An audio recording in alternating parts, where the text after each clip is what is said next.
Vaccine explained. A vaccine is a biological preparation that provides active acquired immunity to a particular infectious disease. A vaccine typically contains a biological preparation from disease-causing microorganism, or since the beginning of the 21st century, made synthetically that resembles it. This preparation is often made from weakened or killed forms of the microbe, its toxins, or one of its surface proteins.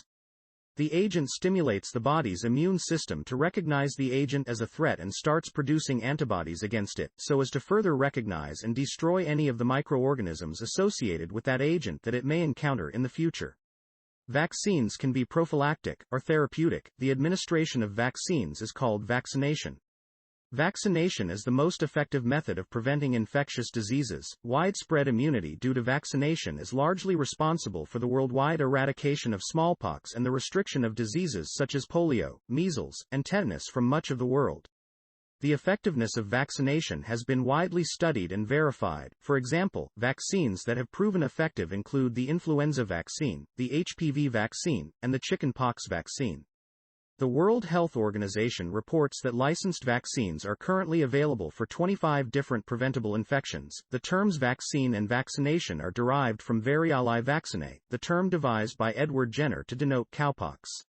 He used the phrase in 1798 for the long title of his inquiry into the variolae vaccinae known as the cowpox, in which he described the protective effect of cowpox against smallpox. In 1881, to honor Jenner, Louis Pasteur proposed that the terms should be extended to cover the new protective inoculations then being developed. Effects. There is overwhelming scientific consensus that vaccines are a very safe and effective way to fight and eradicate infectious diseases. The immune system recognizes vaccine agents as foreign, destroys them, and remembers them. When the virulent version of an agent is encountered, the body recognizes the protein coat on the virus, and thus is prepared to respond, by first neutralizing the target agent before it can enter cells, and secondly by recognizing and destroying infected cells before that agent can multiply to vast numbers. Limitations to their effectiveness, nevertheless, exist. Sometimes, protection fails because of vaccine-related failure such as failures in vaccine attenuation, vaccination regimes or administration or host-related failure due to host's immune system simply does not respond adequately or at all. Lack of response commonly results from genetics, immune status, age, health or nutritional status. It also might fail for genetic reasons if the host's immune system includes no strains of B cells that can generate antibodies suited to reacting effectively and binding to the antigens associated with the pathogen. Even if the host does develop antibodies, protection might not be adequate, immunity might develop too slowly to be effective in time, the antibodies might not disable the pathogen completely, or there might be multiple strains of the pathogen, not all of which are equally susceptible to the immune reaction. However, even a partial, late, or weak immunity, such as a one resulting from cross-immunity to a strain other than the target strain, may mitigate an infection, resulting in a lower mortality rate, lower morbidity, and faster recovery. Adjuvants commonly are used to boost immune response, particularly for older people, whose immune response to a simple vaccine may have weakened. The efficacy or performance of the vaccine is dependent on a number of factors: the disease itself, the strain of vaccine, whether the vaccination schedule has been properly observed. Idiosyncratic response to vaccination. Some individuals are non-responders to certain vaccines, meaning that they do not generate antibodies even after being vaccinated correctly. Assorted factors such as ethnicity, age, or genetic predisposition. If a vaccinated individual does develop the disease vaccinated against, the disease is likely to be less virulent than in unvaccinated victims. The following are important considerations in the effectiveness of a vaccination program. Careful modeling to anticipate the effect that an immunization campaign will have on the epidemiology of the disease in the medium to long-term. Ongoing surveillance for the relevant disease following introduction of a new vaccine. Maintenance of high immunization rates, even when a disease has become rare. In 1958, there were 763,094 cases of measles in the United States, 552 deaths resulted. After the introduction of new vaccines, the number of cases dropped to fewer than 150 per year. In early 2008, there were 64 suspected cases of measles.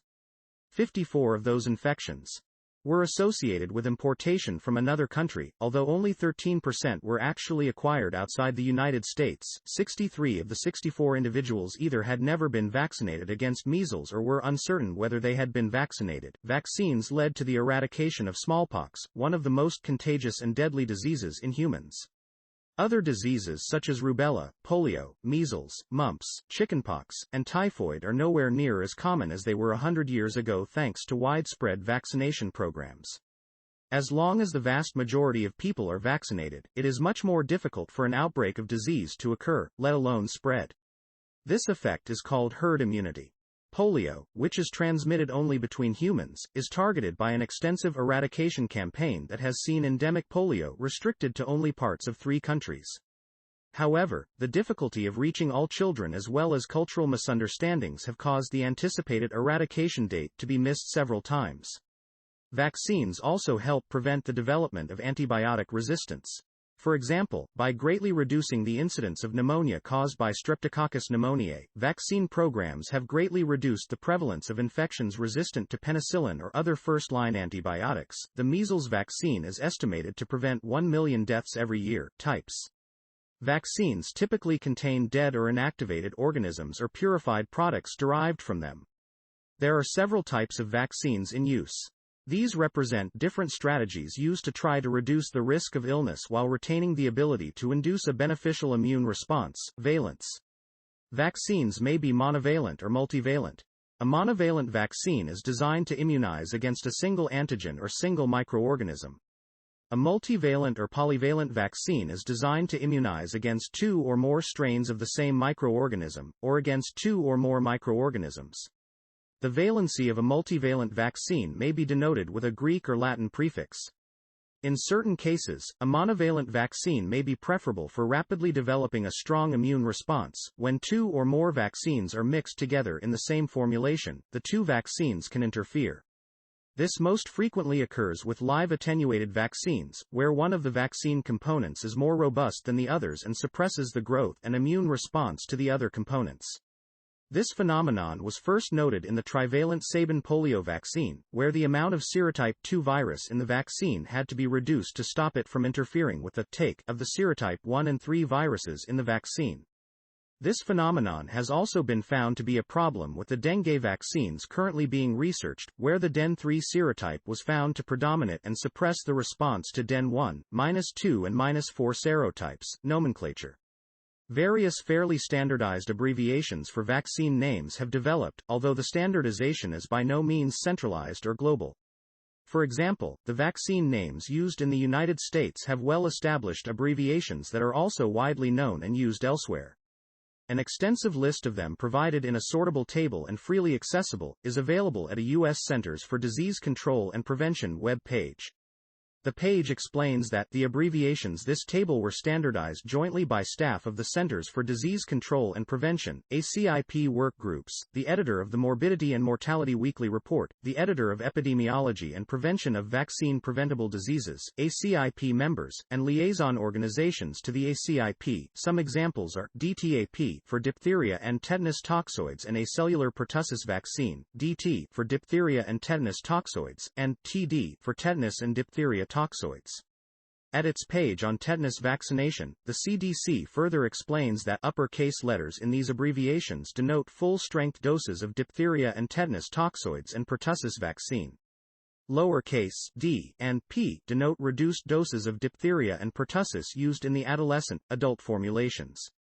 The A in DTaP and TDaP stands for acellular, meaning that the pertussis component contains only a part of the pertussis organism. Another list of established vaccine abbreviations is at the CDC's page called Vaccine Acronyms and Abbreviations, with abbreviations used on U.S. immunization records. The United States adopted name system has some conventions for the word order of vaccine names, placing head nouns first and adjectives postpositively. This is why the USAN for OPV is poliovirus vaccine live oral rather than oral poliovirus vaccine licensure. A vaccine licensure occurs after the successful conclusion of the clinical trials program through phases I3 demonstrating safety, immunogenicity at a specific dose, effectiveness at preventing infection in target populations, and enduring preventive effect.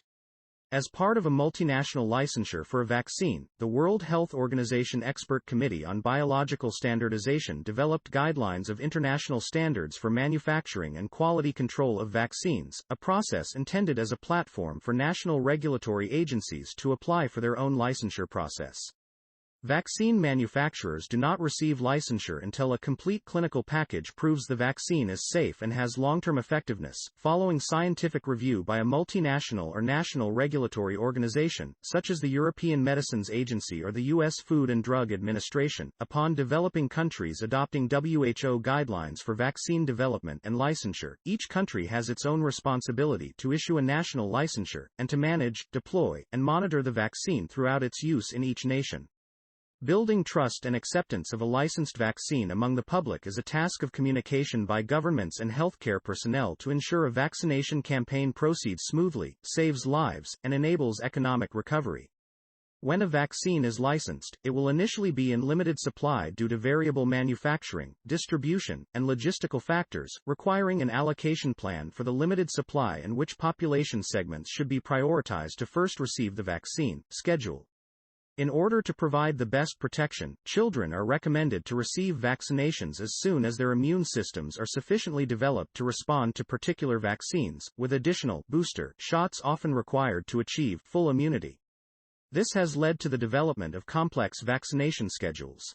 In the United States, the Advisory Committee on Immunization Practices, which recommends schedule additions for the Centers for Disease Control and Prevention, recommends routine vaccination of children against hepatitis A, hepatitis B, polio, mumps, measles, rubella, diphtheria, pertussis, tetanus, HIV, chickenpox, rotavirus, influenza, meningococcal disease and pneumonia. The large number of vaccines and boosters recommended has led to problems with achieving full compliance.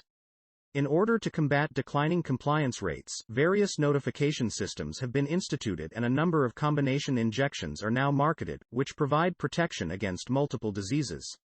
Besides recommendations for infant vaccinations and boosters, many specific vaccines are recommended for other ages or for repeated injections throughout life, most commonly for measles, tetanus, influenza, and pneumonia. Pregnant women are often screened for continued resistance to rubella. The human papillomavirus vaccine is recommended in the US and UK. Vaccine recommendations for the elderly concentrate on pneumonia and influenza, which are more deadly to that group. In 2006, a vaccine was introduced against shingles, a disease caused by the chickenpox virus, which usually affects the elderly. Economics of development. One challenge in vaccine development is economic. Many of the diseases most demanding a vaccine, including HIV, malaria and tuberculosis, exist principally in poor countries. Pharmaceutical firms and biotechnology companies have little incentive to develop vaccines for these diseases because there is little revenue potential. Even in more affluent countries, financial returns are usually minimal and the financial and other risks are great. Most vaccine development to date has relied on push funding by government, universities and nonprofit organizations. Many vaccines have been highly cost-effective and beneficial for public health. The number of vaccines actually administered has risen dramatically in recent decades. This increase, particularly in the number of different vaccines administered to children before entry into schools, may be due to government mandates and support, rather than economic incentive. Production. Vaccine production has several stages. First, the antigen itself is generated. Viruses are grown either on primary cells such as chicken eggs or on continuous cell lines such as cultured human cells. Bacteria are grown in bioreactors.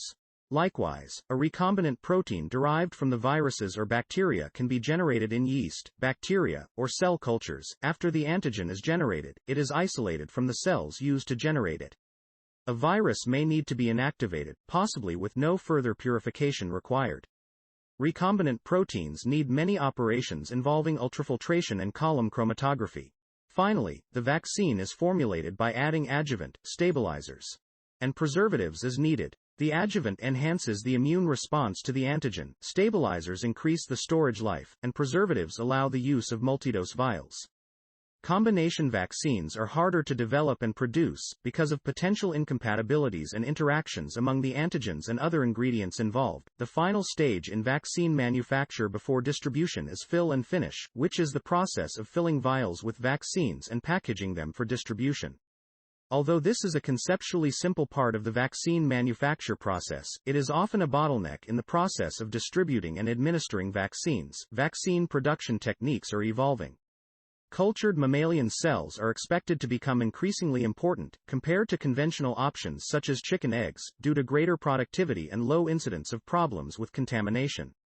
Recombination technology that produces genetically detoxified vaccine is expected to grow in popularity for the production of bacterial vaccines that use toxoids.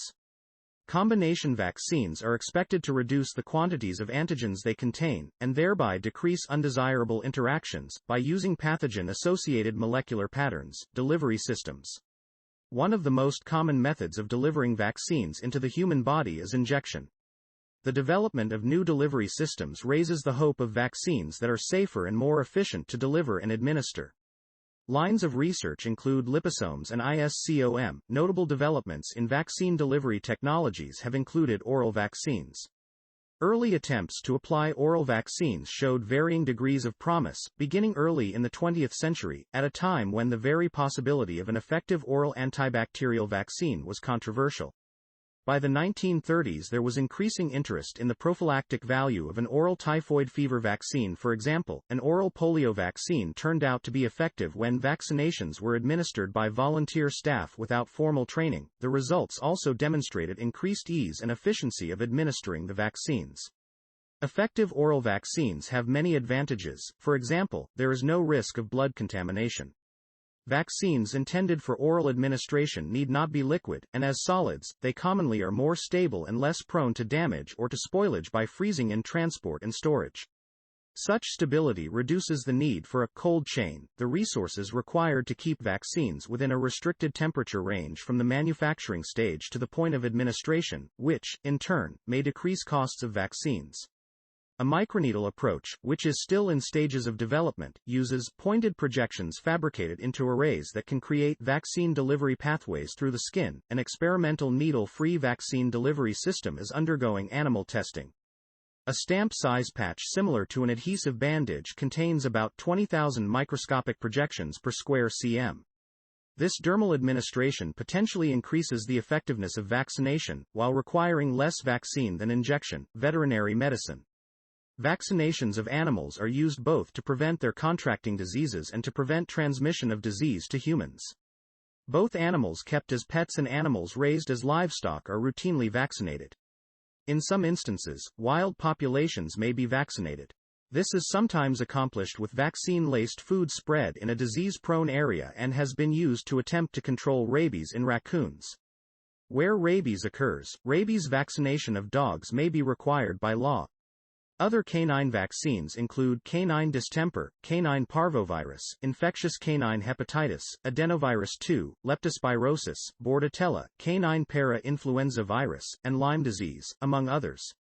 Cases of veterinary vaccines used in humans have been documented, whether intentional or accidental, with some cases of resultant illness, most notably with brucellosis. However, the reporting of such cases is rare and very little has been studied about the safety and results of such practices.